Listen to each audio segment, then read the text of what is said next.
Kıymetli meslektaşlarım, kıymetli basın mensupları, bugün buraya dün yaşanan şiddet olayını ve faillerini kınamak, şiddete uğrayan meslektaşımızın yanında olduğumuzu belirtmek ve şiddet olaylarının son bulması, okulların ve eğitim çalışanlarının güvenliğinin sağlanması adına hükümete ve Milli Eğitim Bakanlığı'na çağrıda bulunmak için toplanmış bulunmaktayız.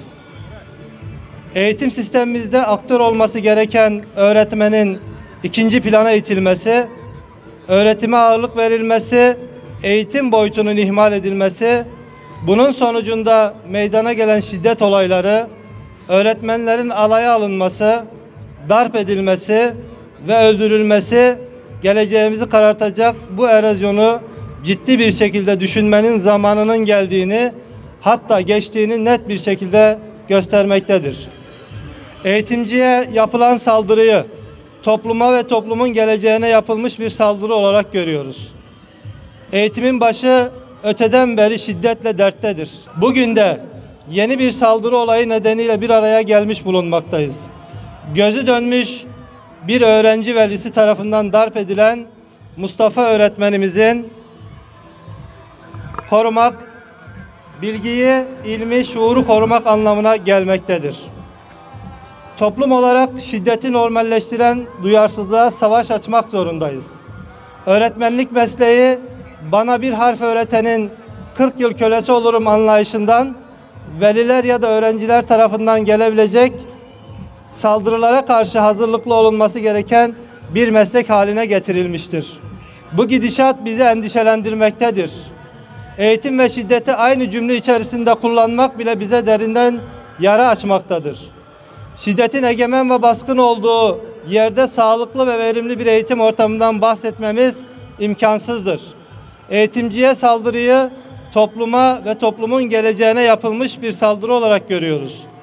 Gözü dönmüş saldırganların umudu yaralamalarına ve toplumun geleceğini karartmalarına asla izin vermeyeceğiz.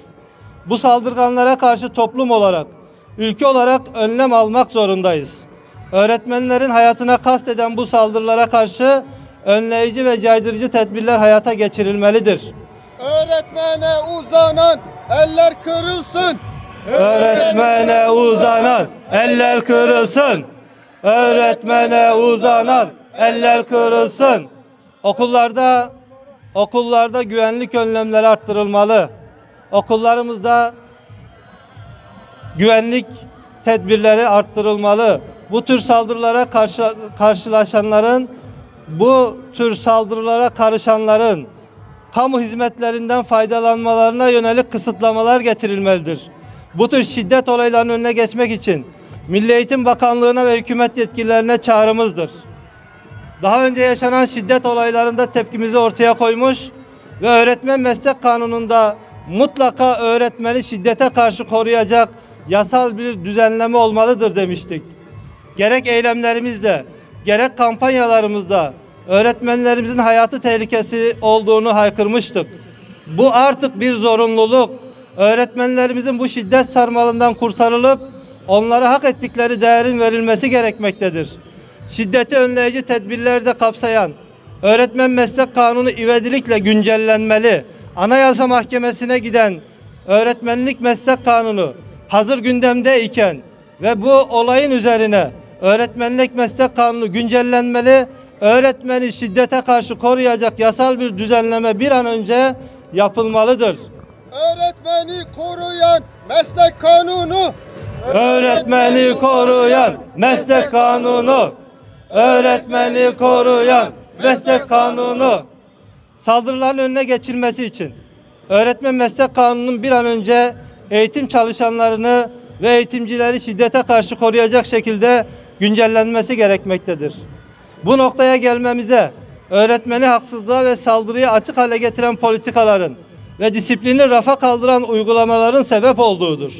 Bugün öğretmene şiddet uygulayan hiçbir öğrenciye yeteri kadar disiplin uygulayamıyoruz. Bir an önce bu disiplin yönetmenliği değişmelidir. Öğretmenlerin emeğini yok sayan, itibarını örseleyen, eğitimdeki etki alanını daraltan, eğitimin aktörünü neredeyse bir figürana dönüştüren, Bu mesleği her türlü haksızlığa ve saldırıya açık hale getiren yaklaşımlar, politikalar bugün geldiğimiz noktanın sebebidir. Öğretmeni önemsizleştiren uygulamalar mesleğin onur ve itimadını zedelemektedir.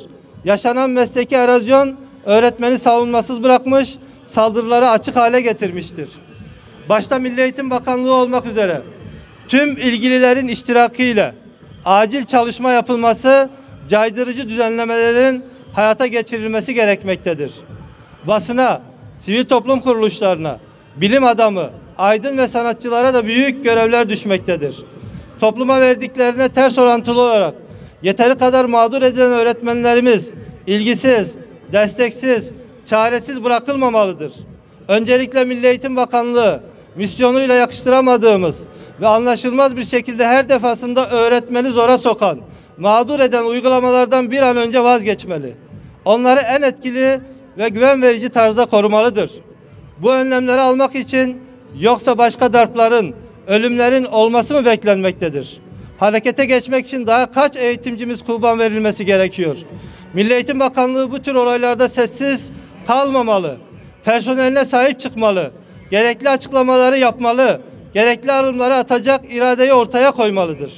Biz öğretmenlerimize hedef alan bütün saldırılar sona erinceye kadar, kanlı, karanlık, bu şuursuzluk son buluncaya kadar herkesi sorumluluk almaya davet ediyoruz. Biz bilginin gücünün cehalet cürmüyle sindirilmesine müsaade etmeyeceğiz. Ruhumuzu besleyen, benliğimizi geliştiren, geleceğimizi aydınlatan, milletçe varlığımızın dayanağı olan eğitimin şiddetin esiri olmasına hep birlikte karşı duracağız. Bizim nazarımızda her üyesiyle saygıya değer bu ailenin her ferdine olursa olsun yapılan saldırıyı kayıtsız şartsız telin ediyoruz. Dün yapılan saldırıda failleri kınıyoruz. Gerekli cezaları almaları adına mahkemenin de takipçisi olacağız. Bu arada dün emniyetimiz gereken tedbirleri almış, gereken müdahaleyi yapmış. Bundan dolayı da emniyetimize de teşekkür ediyoruz. Talebimiz eğitim ve öğretim hizmeti sunumu esnasında veya verilen eğitim ve öğretim hizmetinden kaynaklanan nedenlerle eğitim çalışanlarına karşı cebir, şiddet veya tehdit kullanan kişilere hapis cezası verilmesi, eğitim kurumlarında görev yapan personele karşı görevleri sırasında veya görevleri dolayısıyla işlenen kasten yaralama suçunun tutuklama nedeni varsayılan suçlardan sayılması ve şiddet mağduru personele karşı işlenen suçlar sebebiyle ceza hukuku kapsamında yürütülmekte olan işlemlerde ve davalarda personelin talebi üzerine bakanlığın hukuki yardımda bulunması noktasında düzenleme yapılmalıdır. Mevcut düzenlemelerin caydırıcı olmadığı, bilakis şiddeti beslediği artık görülmelidir. Sorun üreten bir sistem çare olamaz. Öğretmenlik mesleğine itibar kazandırılmalı. Eğitim çalışanlarımız saldırılara açık, korumasız, korunaksız, güvensiz bırakılmamalıdır. Çocuklarımızı, umudumuzu, geleceğimize emanet ettiğimiz öğretmenlerimiz her bakımdan korunmalı, etkinleştirilmelidir. Kamuoyuyla saygıyla arz ederiz.